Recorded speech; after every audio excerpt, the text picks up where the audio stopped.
फिर भी बड़ी ताकतें हमको तोड़ने की कोशिश कर रही है, लेकिन हम आपसे ये वचन देते हैं कि ये ताकत कोई तोड़ नहीं सकती आदिवासी एकता परिषद को। कोई भी ताकत दुनिया की हमको नहीं तोड़ सकती। जो भी योजनाएं बनती है, पूंजीपतियों को हमारी जमीन चाहिए और सरकार योजना बना के वो जमीनें देती है। मैं सरकार पूछिए हमारे जनप्रतिनिधियों को, क्यों आप नहीं बोलते हैं? बोलना पड़ेगा आपको। अगर नहीं बोले तो फिर हम डॉक्टर शांतिकर वसावा जी से नम्र निवेदन करते हैं कि आप अपनी बात रखेंगे। हमारे नए अध्यक्ष डॉक्टर शांतिकर वसावा, एक जोरदार तालियों से उनका पुनः स्वागत, अभिनंदन हो।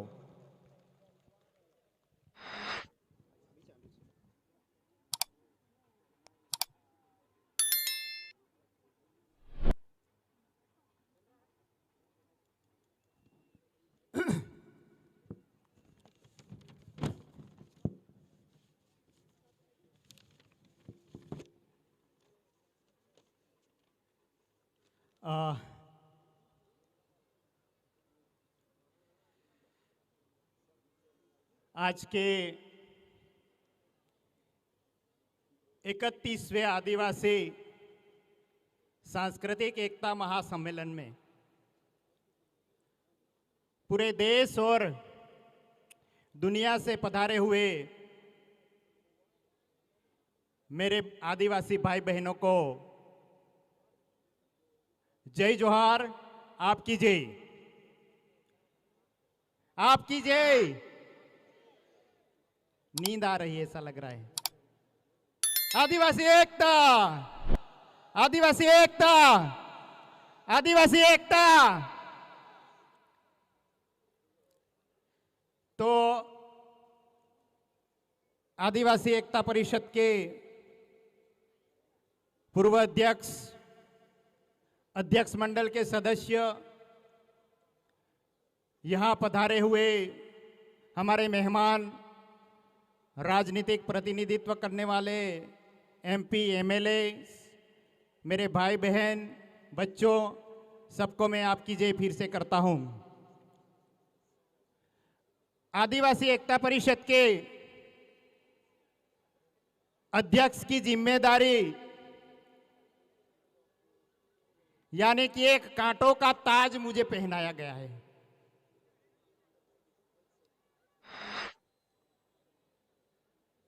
फिर भी मैं अपनी जिम्मेदारी को ठीक से निभाने का प्रयास करूंगा।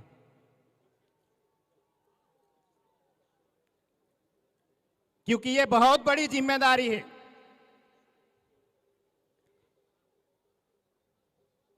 इसलिए थोड़ी कड़वी बातें भी सुनना पड़ेगा।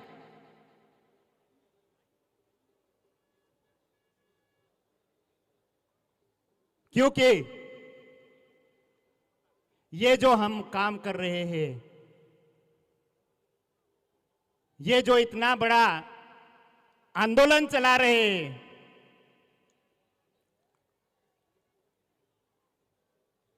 ये आंदोलन हमारे लिए नहीं, ये उन गरीब, हमारे विस्थापित हुए और विस्थापित होने जा रहे लोगों के लिए यह आंदोलन है, और ये धरती को बचाने के लिए आंदोलन है। इसलिए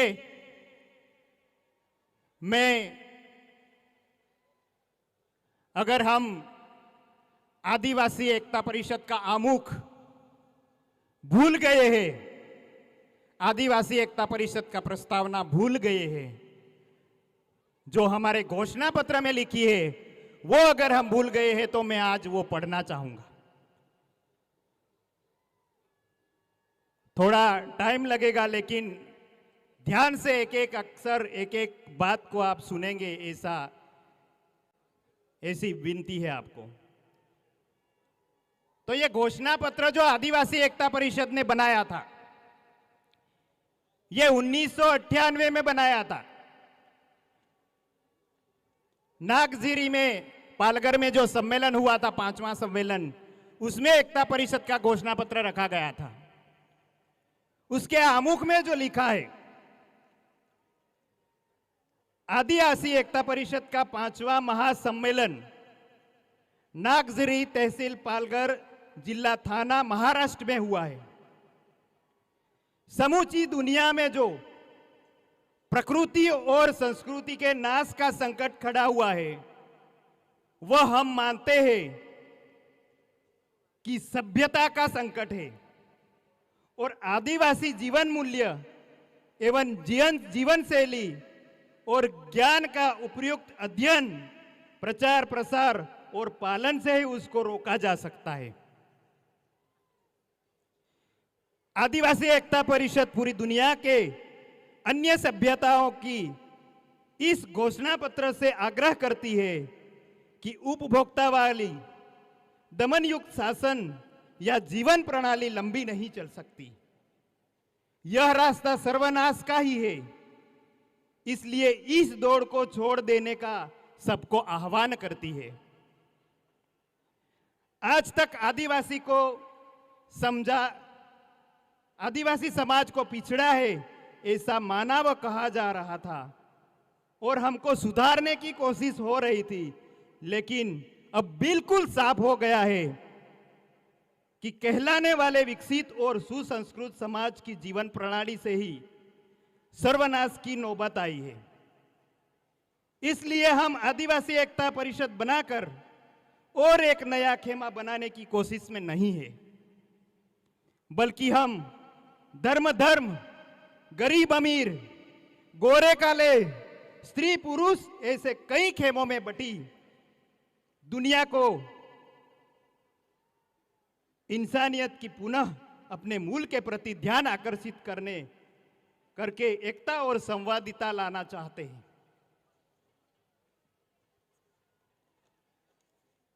आदिवासी समाज आज चौराहे पे है। मानव एवं प्रकृति मुक्ति के ऐतिहासिक कर्तव्य से मुंह मोड़ लेना वह कायरता ही कहलाएगा। भारत की आजादी के आंदोलन के दौरान रखे गए आदर्श जैसे कि स्वतंत्रता, समानता, बंधुता के मुताबिक अगर देश चलता तो आज हमको आदिवासी एकता परिषद बनाने की नौबत नहीं आती। भारत के संविधान का औचित्य आजादी के 50 वर्ष में कितना बचा है, वह मूल्यांकन का विषय है। हम भारत के लोग करके शुरू हुआ संविधान आज चंद लोगों के लिए बहुजन समाज को नियंत्रित कर रखने का एक साधन मात्र बन गया है। इसलिए हम आदिवासियों को आज के घोषणा पत्र प्रस्तुत करने की जरूरत पैदा हुई है। ये खसूस हमारे लिए दुख की घड़ी है। उलगुलान आपकी जय, स्वकर्ता पितु की जय, प्रकृति की जय, जोहार। तो ये आदिवासी एकता परिषद का आमुख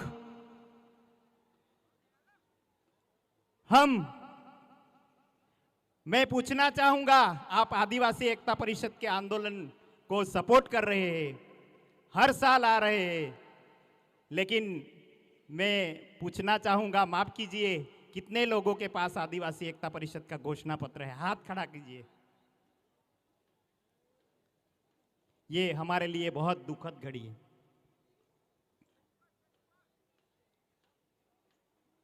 तो साथियों, आज से करीब 26 साल पहले जो हमारे बुजुर्ग, हमारे कालूराम चाचा धोदड़े, वाहरू दादा सोनवणे, अशोक भाई, डोंगर भागुल जी, सांगलिया दादा, गजानन ब्राह्मणे जी, फिर हमारे तलावड़े जी, और पहले जो सम्मेलन में करीब 700 से 800 लोग जो वहाँ पे रहे थे, वो संस्थापक सदस्यों को मैं धन्यवाद कहना चाहूँगा कि उन्होंने ये बड़ी बात आज से 26 साल पहले हमको दिया है। उनके लिए जोरदार तालियां हो जाए। इन लोगों ने जो सोचा था, हम कितना कर पाए। मैं उनको धन्यवाद भी करना चाहूंगा। मैं एक डॉक्टर हूं, तो डॉक्टर लोग तो ये सोचते हैं कि मैं बहुत बड़ा हूं, इसलिए मेरा थाली भी नहीं मैं उठाऊंगा, सब कुछ मेरी वाइफ के पास कराऊंगा। आदिवासी एकता परिषद में जोड़ने के बाद मैं ये सीखा हूं कि सब स्त्री पुरुष एक समान है, थाली भी धोऊंगा, खाना भी बनाऊंगा और प्यार से रहूंगा। ये प्यार आदिवासी एकता परिषद ने हमको सिखाया है। तो साथियों, ये 31वां सम्मेलन है और 5वें सम्मेलन में हमारा घोषणा पत्र यहां पे दिया गया था। तो ये हमारा वैचारिक आंदोलन है और ये घोषणा पत्र हमारा बहुत बड़ा सबूत है। और आदिवासी एकता परिषद कोई रजिस्टर्ड संस्था नहीं है। 31 सालों से हम वैचारिक आंदोलन चला रहे हैं। मैं इस पंडाल में आज ये 31 साल का जो आदिवासी एकता परिषद का हिसाब है वो दे रहा हूं। फिर भी बड़ी ताकतें हमको तोड़ने की कोशिश कर रही है, लेकिन हम आपसे ये वचन देते हैं कि ये ताकत कोई तोड़ नहीं सकती आदिवासी एकता परिषद को। कोई भी ताकत दुनिया की हमको नहीं तोड़ सकती। साथियों, हम जो यहां इकट्ठा हुए, हमारा मेन समस्या है हमारी जमीन।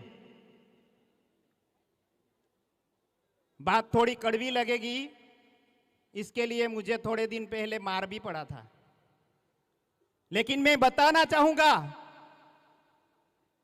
जमीन हमारी मूल समस्या है। हमको विस्थापित किया जाता है और जो जमीन के लिए लड़ता है उसको जेल में डाला जाता है। ये पिछले 75 साल से चल रहा है। हम एक होने की बात करते हैं, समाज को एक होने की बात करते हैं, लेकिन विस्थापित जो हो रहे हैं, ये योजना परियोजना कहीं हवा में से ऊपर से तो हमारे यहां नहीं आती है। और इस जमीन को बचाने के लिए हमको अधिकार दिए गए। 5वीं अनुसूची, 6ठी अनुसूची, पैसा का अधिकार दिया गया है, ग्राम सभा का अधिकार दिया गया है। इतने सारे अधिकारों के होने के बावजूद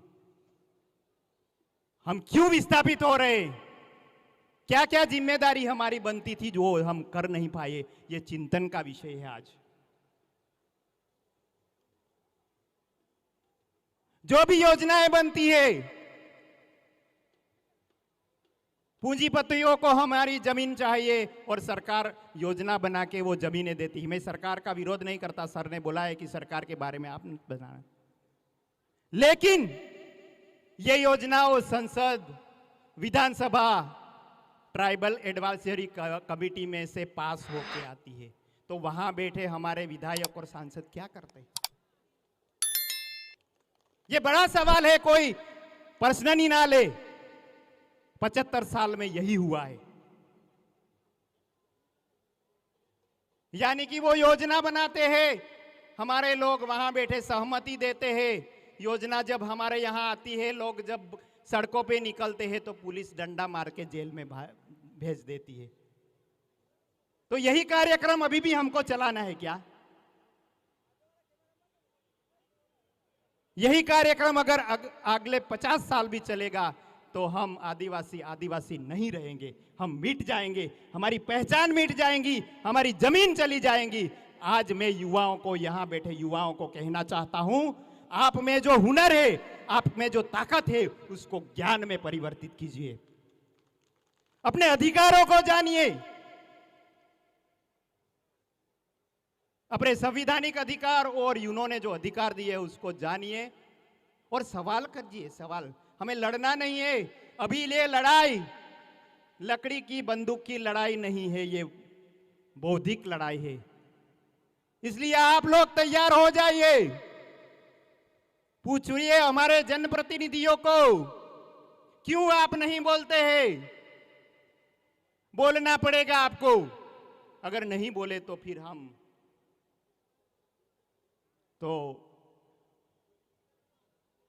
ये वहां से जो बन के आता है उसको तो हमें रोकना पड़ेगा, क्योंकि लोगों को एक करने का हम बोल रहे हैं। लेकिन जो लोग एक होना चाहिए वो एक नहीं हो रहे, और हम डंडा खा के जेल में जा रहे हैं। आज 5 लाख आदिवासी छत्तीसगढ़ और इस जेलों में पड़े हैं, वो जमीन के कारण ही पड़े हैं। 3 करोड़ आदिवासी विस्थापित हुए। तो ये सवाल आप सांसद, विधायक सबको पूछना चाहिए, मेरे युवाओं। और ग्राम सभा में जाइए आप तो ग्राम सभा का जो ग्राम सभा होती है वहां जाते ही नहीं, फिर बोलते हैं कि मेरा तो कुछ नहीं हुआ, मुझे कुछ मिला नहीं। तो अपने अधिकारों के लिए बोलिए। अगर नहीं बोले हमारे युवा, हमारे जो पढ़े लिखे लोग, तो ये हमारा सब कुछ मिट जाएगा। तो इन बातों को हमें ठीक से, कोई किसी को गलत नहीं लगना चाहिए। मैं पूरे 75 साल की बात कर रहा हूं, क्या किया है हमने। नौकरी की बात करते हैं, पढ़ो, बहुत पढ़ो, नौकरी मिलेगी। क्या नौकरी मिलेगी? कितनी नौकरी है आपके पास? हम 15 करोड़ आदिवासी है, कितने? 15 करोड़, और इसमें 65% युवा है, यानी कि 9 करोड़ युवा हमारे हैं। नौकरी है कहीं पे इतनी? 9 करोड़ नौकरी है, रोजगारी है? नहीं है। तो ये गुमराह करने का, जो सपना दिखाने का जो काम कर रहे हैं, वो भी बंद करना चाहिए। नौकरी तो अनामत में जितनी है वो मिलने वाली है। वो वसावा जाएगा, चौधरी जाएगा, पावरा जाएगा, कोई ना कोई तो जाएगा ही। लेकिन हमें अपने स्वावलंबन की बात करना पड़ेगा, और जो विस्थापित लोग हैं उनका दर्द समझना पड़ेगा हमको। विस्थापित लोगों के बीच में एक बार जाइए, उनकी बात सुनिए। अगर उनकी बात सुनते सुनते आपको रोना ना आ जाए तो मुझे बताना। इतना बड़ा दर्द विस्थापन का है। कोई उनके पास नहीं जाता है, सब बातें करते रहते हैं, हम वो करेंगे, ये करेंगे, लड़ते रहते हैं ऊपर नेता बनने की होड़ में। सबको नेता बनना है, लेकिन वो जो विस्थापित हो रहा है उसको कोई देखता नहीं। जो गरीब है उसको कोई, उसके सामने कोई देखता नहीं। तो साथियों, पूरे साल की जिम्मेदारी मुझे दी गई है। मैं पूरे साल में आप सबको इकट्ठा करने की कोशिश करूंगा। इकट्ठा होंगे ना? मैं आपके पास आऊंगा। अगर मुझे नहीं बुलाओगे तो भी आऊंगा। मुझे डंडा लेके दरवाजे पे खड़े होंगे मारने के लिए तो भी मैं आऊंगा। लेकिन प्यार से उन विस्थापित और गरीब लोगों के लिए हमें इकट्ठा होने की बात लेके मैं आपके पास आऊंगा। पूरे गुजरात, महाराष्ट्र, मध्य प्रदेश, भारत और सब आदिवासियों को एक मंच पे आना है, और एक मंच पे आके हमको अपने प्रॉब्लम्स को सॉल्व करना है। आप लोगों ने मुझे इतनी बड़ी जिम्मेदारी दी है, मुझे नहीं लेनी थी।